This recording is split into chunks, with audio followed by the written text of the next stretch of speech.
სად იყო პრინც ოფ პერსი, რომ ზეზვა გაფრინდაული ბახტრიანის გალავანზე დაფრინავდა. 1659 წელს ცნობილი აჯანყება რომ მოხდა ბახტრიონის აჯანყება, ზეზვა იყო თავარი გმირი, ერთ-ერთი მთავარი გმირი და მისი დამსახურებაა რომ ჩვენ გავიმარჯვეთ ამ უმნიშვნელოვანეს ბრძოლაში.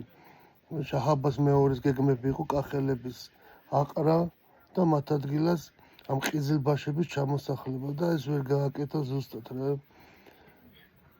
თურმე პალოები გამოუყენებია კედელზე ასაცოცად საფეხურებად გააკეთა რა და ღამე გადაძვრა ეს მძინარე გუშაგები დახოცა და კარები გაუხსნა ქართველებს რა, ქართულ ჯარს და ამით გავიმარჯვეთ რა. ამიტომ დაარქვეს მას შემდეგ გაფრინდაული. თორე სინამდვილეში სხვა გვარის არის, უბრალოდ აღარ მახსოვს მისი გვარი და თქო დამიწერეთ კომენტარებში რა. ეს გაფრინდაულიც მაგიტო დაარქვეს, რომ ისე აფრინდა კედელზე რა და გადაცოცდა გალავანს.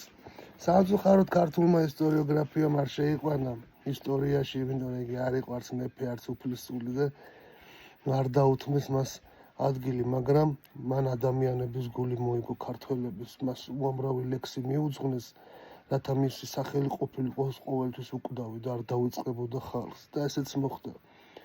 იგი არის თუშების სიამაყე და არა მარტო თუშების, მთლიანად საქართველოს.